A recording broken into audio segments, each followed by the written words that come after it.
Let's talk about digital identity, the podcast connecting identity and business. I am your host, Oscar Santolaya. Hello and welcome to a new episode of Let's Talk About Digital Identity. And the focus of today, this conversation is going to be about trust frameworks. For that, we have an amazing guest who knows a lot about this, who is Titi Akinsanmi.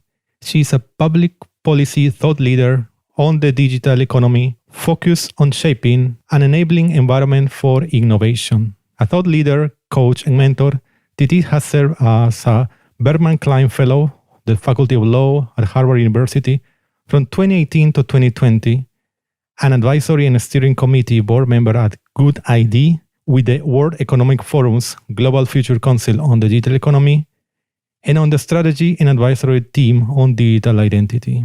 Titi is a member of the Technical Advisory Group, TAG, on the Fourth Industrial Revolution of the UNDP Africa, and serves on the Presidential Advisory Committee on the Digital Economy Startup Bill.ng for Nigeria. She has spent the last 2 decades globally advising, speaking, and delivering on laws and policies connecting the public, civil, and private sectors. Her expertise is discerning which, where, and how regulations and policies help harness digital opportunities while mediating its emerging tensions, addressing gaps, and building sustainable allies. She is the global policy team lead for Google Assistant and hardware, and having previously led the cluster for the global tech giant as the government affairs and public policy lead for West and Francophone Africa. She is a mama of 3 and a wifey to 1. Hello, Titi. Hello. Very welcome. It's nice having you. It's a pleasure. Thank you very much. Thank you for having me. It's a real pleasure to be able to join this. Excellent, Titi. So let's talk about digital identity. I would like to hear a bit more about you. So please tell us about yourself and what was your journey to this world of identity? Thank you very much again. Telling me about my journey in itself is a podcast, I think. But the short version of it is this. I recall that in my final year of university, of my very first degree, my very first university degree, I was in a situation where I realized that, yes, I was graduating with the first degree, but I had absolutely no idea how to use technology or navigate the world using technology, at least not as at the level I thought I needed to be able to do it. And that fueled a passion in me to, one, build up my capacity. But in building up my capacity, it became even more obvious that there were a whole lot more people like me who didn't have the right technical skills. And yes, there were a lot more people who didn't have the right technical skills, but there was an endless array of end users who had absolutely no idea around what technology could, the difference technology could make in their life. But more so that there were governments in place that were approaching the adoption, deployment, and growth of technology without having the right regulatory environment in place that ensured the user was consistently in the middle of it. So that fueled quite a bit of work. I ended up, in the policy space, the public policy space, the regulatory space, whichever label you want to put in it. And increasingly, I began to see for me that you as a user, because of the quote and unquote non-geographical nature of the internet, and I say that with a caveat, I can hear the technical folks going, what do you mean it's non-geographical?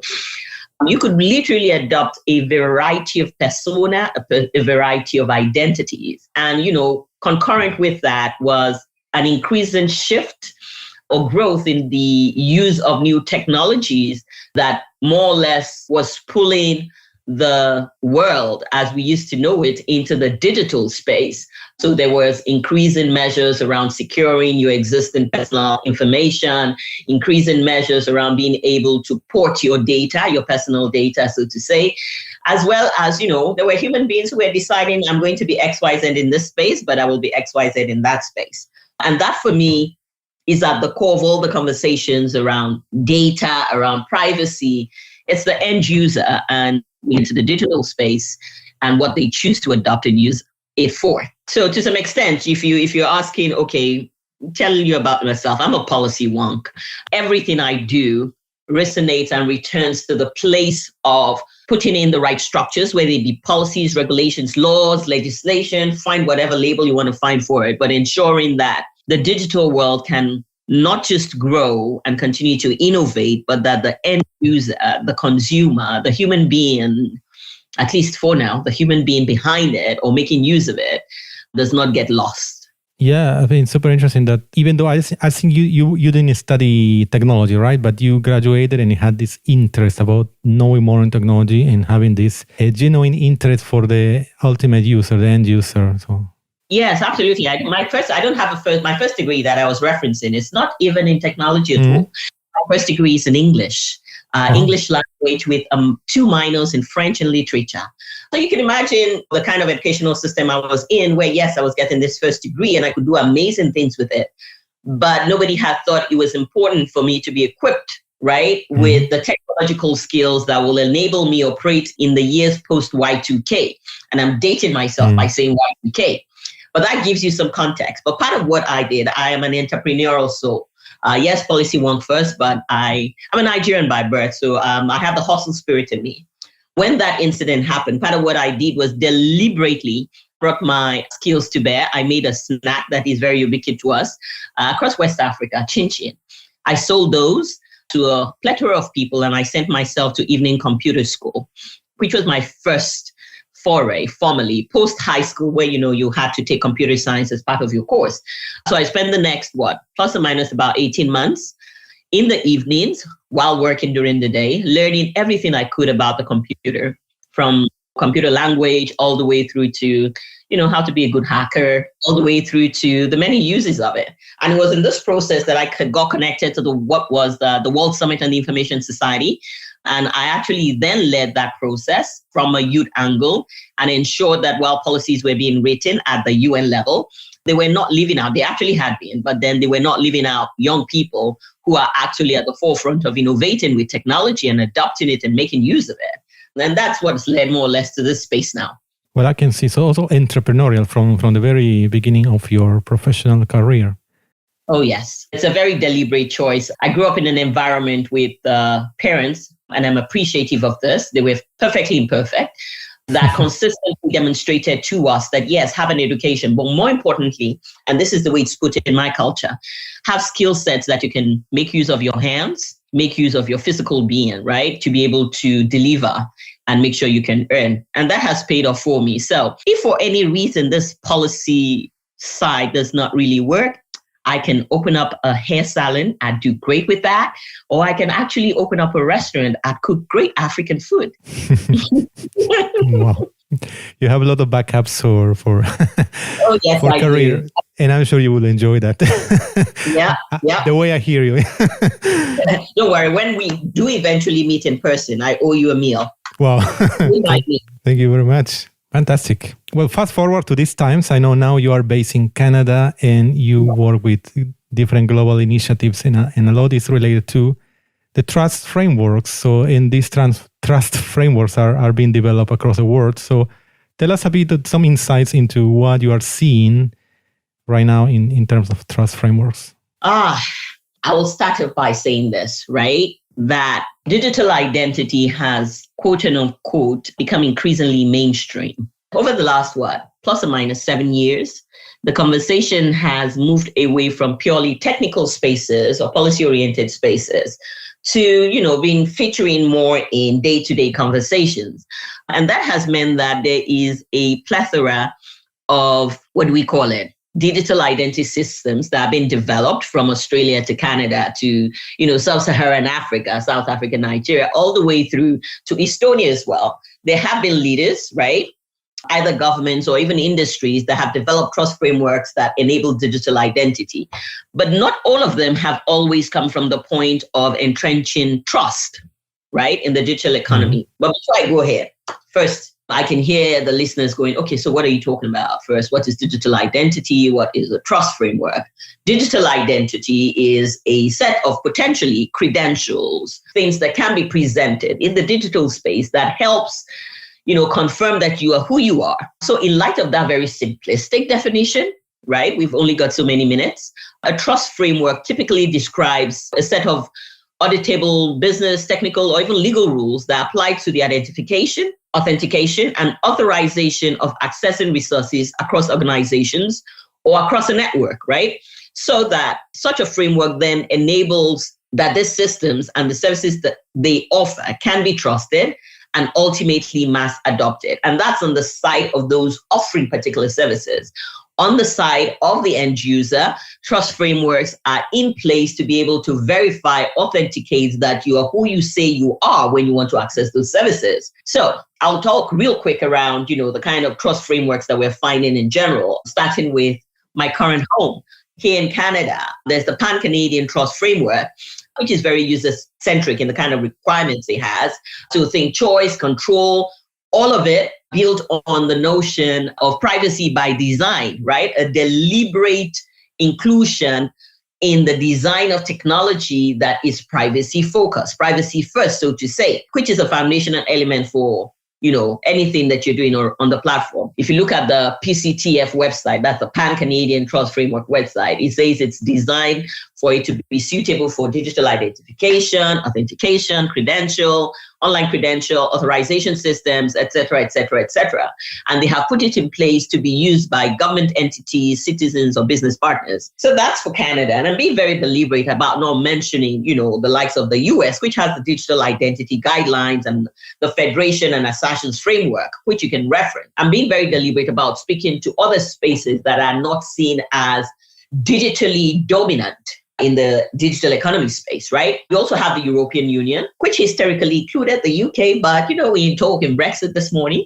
And the EU has what it calls the eIDAS, the Electronic Identification, Authentication, and Trust Services Regulation, which has been put in place particularly to regulate electronic signatures, transactions, and embeds processes that provide a safe way for users to conduct business online. I do know that it was June this year, I believe it was the 3rd of June particularly, that they proposed a trusted and secure digital identity, which will allow all EU citizens, residents, and businesses to be able to link their national digital identities with proof of other personal attributes. So think your driver's license, bank accounts, and also be able to access services online without having to use private identification methods or even, necessarily sharing any extra personal data. This is one of the things I'm really gung-ho about when it comes to digital identity and the trust frameworks, is the ability for those who are on the design end of things to put in place technology that then means that I, as an end user, can pick and choose what credential I'm sharing at any point in time. The UK has developed its own digital identity and attribute trust framework. Australia has a really advanced one, the Trusted Digital Identity Framework. So those are a few that are in place. There are 2 or maybe 3 parts of the world I haven't really spoken to, but there are, so think Latin America, Sub-Saharan Africa, and Asia. What's happening in this space is around digital identity. Digital identity is very much at the core of a lot of the adoption of technology that's happening, a lot of the startup ecosystem, for example, that we're seeing emerge out of Africa. The fintech space is very much built on being able to have what I have defined as, the technology behind authentication, verification, access of service, etc. However, they have not necessarily framed it as, we have a trust framework in place, but the critical elements are being put in place. And that for me is really heartening. And maybe we'll get to it a bit later around, being able to ensure interoperability and all of that. But so far, lots of identity registries being set up in Sub-Saharan Africa, which is my heritage, where I am from. I always say that I'm a Nigerian by birth, but an African, by choice, and global citizen. And then in Latin America as well, because this is central to a lot of the quote-unquote solutions that are in place. And of course, then there are flags around from the privacy folks, which includes myself, around if we have this ubiquitous collection of data, digital identity, what does it mean for privacy? But I'll hand it back to you and let's take the conversation forward. Yeah, indeed. It's interesting. You have mentioned particularly some countries that are, let's say, more advanced than others, but you also have said that in other countries, the governments don't mention the word, this is a trust framework, but they are the elements of that. So what about, as most of trust frameworks are seen, is in a, maybe with exception of the European Union, most of them are just one country completely separately. So now that we are in a times when there's a lot of business across borders. How will this trust framework interact with each other? Okay, so I'll first start from this. I'm putting on my Canadian hat now. Yes, the European Union is not one country. But if you look at Canada, for example, which is a provincial system of governance, the provinces actually operate relatively independent of each other, right? If you dig deep, Ontario has its own work ongoing around digital identity, as does the British Columbia. And these are all provinces within Canada. So in as much as, one is a collection of countries, the approach that's been taken in Canada is very similar to what's being done in Europe, in that these are independent governance structures coming together and actually looking to put in place an interoperable trust infrastructure that backs all of the digital identity being put in place. The same in Sub-Saharan Africa. The approach is riding off of the African Continental Free Trade Agreement, the digital aspect of it, to ensure that there's actually interoperability, to put the structures, the legal structures in place to ensure that there's interoperability, even with the basic identity document that you need to be able to carry to move around across the continent. So how would they be able to operate, so to say? This is where it is important that conversations are not happening in silos, right? And that trust frameworks that are being put in place reflective of a common agreement. And this is where the question mark is. I know 2020 has been what it is, but part of the proposals that had been put on the table was that there needed to be more conversations, particularly around what you would call the G20 countries, around digital identity and the tenets that were being put in place that would ensure that if I have a set of verifiable credentials coming out of the EU, they should be presentable when I come to North America. And the same if I come from Sub-Saharan Africa or even North Africa, I can present it in Asia.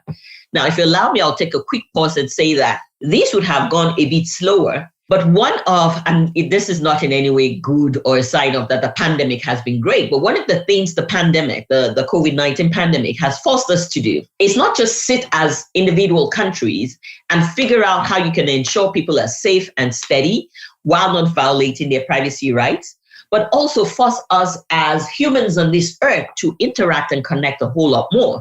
So borders are finally opening. And as part of that process, I can take my vaccination certification, right? Whether it's a QR code or, it's just a PDF document. And I can actually present that in other spaces in other countries. And I'm able to, it's verifiable because a set of standards have been agreed. And there's a saying that there's nothing new under the sun, right? And it's not that this has not been done before. I'll give you an example, particularly around the quote and unquote contentious vaccination certifications or, proof of vaccination. As a West African, as a Nigerian by birth, all my traveling life, which now is almost going to 30 years, I have had to carry with me something called a yellow card, a yellow fever card, that actually shows my vaccination history, right? Helps identify that I am free of yellow fever, right? And I have had to present this for me to be able to either apply for visas or even get into certain countries, not just on the African continent, but in Europe, in the US, etc. Now that has been put in place. That is a form of physical identity that I believe precedes what we now see with the COVID vaccination. And that's on the one hand of digital identity. On the technical side is the ability to be able to connect with particular services, right? If you're thinking, okay, I want to be able to access XYZ service being offered, or I want to be able to access, on the organizational side, XYZ users' data. The ability to be able to then verify this is very much dependent on a set of standards, right? And a common framework that enable interoperability, right? And that can be a really tough call because, the interpretations around trust really differs across borders. So yeah, to finalize, I must say that any institution or even the end user, and you'll notice I'm speaking a lot from the perspective of the end user, because again, I don't want us to lose the conversation around trust frameworks, just around, the infrastructure, the digital infrastructure that needs to be in place.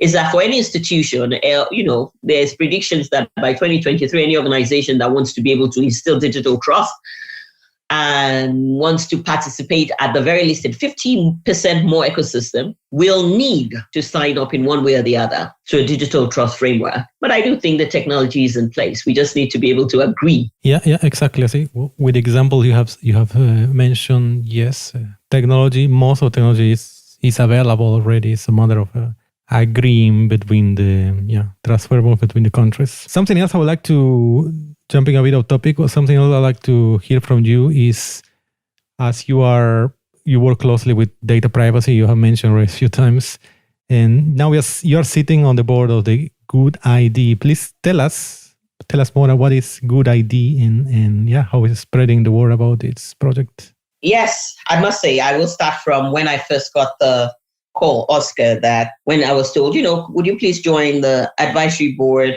for Good ID? The first question I had for them is, what do you mean by Good ID? How do you define Good ID? Good ID in one context could be terrible ID in another context, right? But, it was a good way to step forward. And I will tell you, this is why I am open and consistent about supporting and continue to be a part of Good ID. It is at the very core of it, best practice with respect to identity management, which promotes the principle of privacy and security.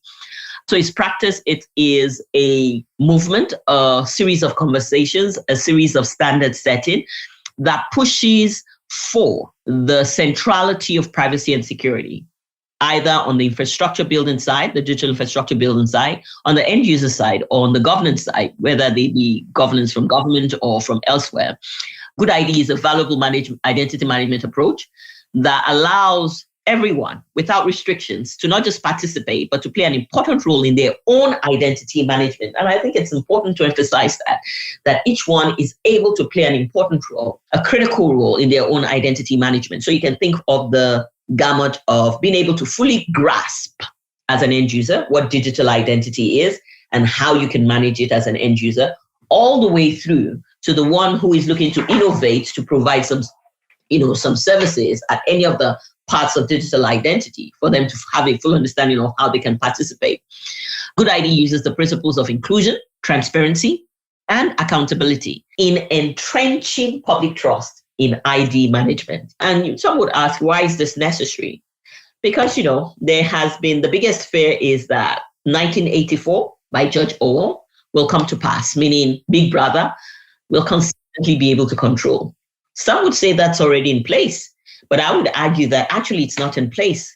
Where we have the biggest concern is that we don't have enough people who care enough to make informed choices. Most people just want to be able to get along with it, just get it done, right? So that's what Good ID is. It's been around for about maybe slightly like 3.5, 4 years now. And it's at a phase right now where we are looking to be able to grow further knowledge on the folks who are doing great work around Good ID, but more importantly, also further sensitize around the adoption of laws that enable digital ID across board. And also, just promoting those who are doing great work in terms of organizations or even individuals. As you said, part of this is educating end users how to take control of their good practices of identity, whichever tools, services are using today. And then it goes to, for instance, helping how to design applications, services based on data privacy, correct? Yes, correct. And all of this is informed by the fact that, context always differs, such that, the design and the development of one technology is not ubiquitous for the entirety of the world, but that adoption and adaptation would need to happen across different spaces. And that's part of what makes the conversation really tough around the adoption of a trust framework, right, on digital identity. But because it's tough does not mean it's not doable.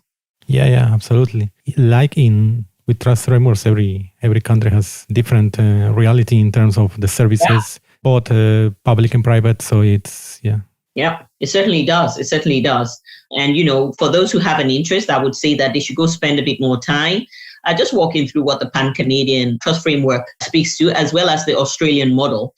I think those are really interesting models that could be potentially adaptable across various economic environments.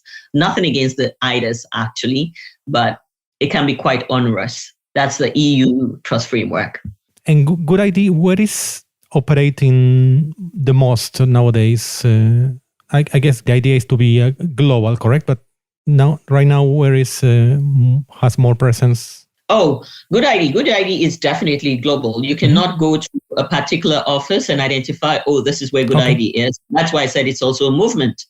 And one of the things I'm really appreciative of is that we've had the privilege of being able to curate conversations and influence conversations across the world. So, you will find Good ID. If you go to the website, Good ID, you will find conversations, you will find articles, you will find resources for Asia, for Sub-Saharan Africa, for Europe, and for North America, and also for Latin America. And that's one of the things that I think demonstrates the need for us to be able to take these conversations and not just have it amongst ourselves, but also help guide those who make the laws, right? In as much as the private sector or even the civil society can be at the forefront of conversations, if we don't have the requisite laws and regulations in place or the institutions that are tasked with guarding this, we're still all just having a conversation and operating outside quote unquote the law. So yeah, you will find Good ID online. You will find Good ID everywhere. Excellent. Just one more thing about trust frameworks. How important are the trust frameworks to ensure data privacy? Right. That's a really good question. A key reason why you would set up a trust framework, right, is to protect data, right? To put privacy practices at the core of it. The goal is to be able to protect the personal information of individuals across boundaries, across digital ecosystem. So if digital identity systems are being designed without an agreed set of standards or principles, right? An agreed set of processes that specify how data should be handled, then we are going to have the big brother state, right? So I'll go back to the PCTF.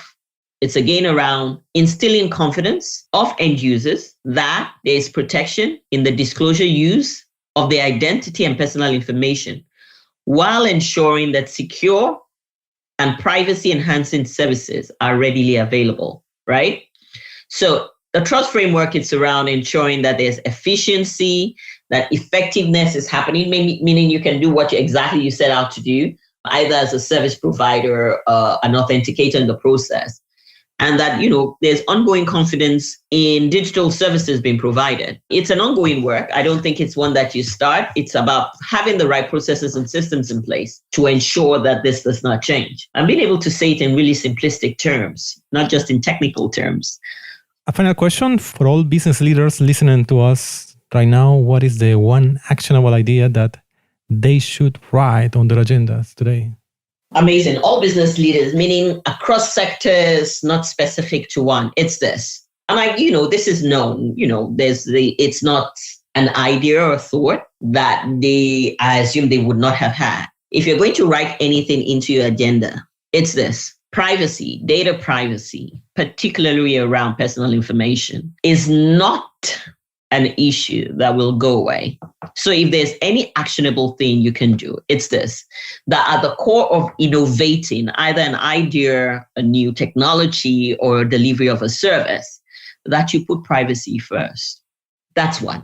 How do you put privacy first? It means that you need to be able to sit in the seat of the end user. And that end user could be an individual or it could actually be another organization or an institution, and design in a way that trust is strengthened, meaning I am confident enough as an institution or an individual that when we are having this transaction, when I'm giving you my data, it will only be used for what it's meant to be used for. It will only access what it needs to access. That's actionable. So innovate, design with privacy first in mind. Not by design only, but that it's consistently, iteratively checked against how personal information is being used. Don't design just for your local context. Design in a way that anybody anywhere across the world would be looking to be able to engage with what you're designing or what you are looking to sell or what you are offering in terms of service or platform. The world is global. There are physical boundaries. But remember, with the internet, the boundary is only as much as we set it. Yeah, I couldn't agree more, Titi. Fantastic. And I agree that privacy first, of course. Thank you so much for this super interesting conversation, knowing more about you, your fascinating stories, and the work you are doing about trust frameworks and privacy. Thank you. For people who like to continue the conversation with you or learn more about your work, please let us know how we can find you. Oh, yeah, you can find me. I will say that for the longest time, I hid from the rest of the world behind pseudonyms, but you can find me across all platforms at Titi Akinsami. So that's at my first name and my surname. And I will tell you, I am a policy wonk. Yes, you will find me speaking of policy, but you will also find me sharing about the totality of who I am in different spaces in different ways. You can also find me if you want to have a chat a bit more professionally, yes, on www.titiakinsami.com. Thank you, Oscar. Fantastic. It was a pleasure talking with you, Titi, and all the best. Thank you very much, Oscar. Have a really great one. Thank you, listeners. Thanks for listening to this episode of Let's Talk About Digital Identity, produced by UbiSecure. Stay up to date with episodes at ubisecure.com/podcast or join us on Twitter at UbiSecure and use the hashtag LTADI. Until next time,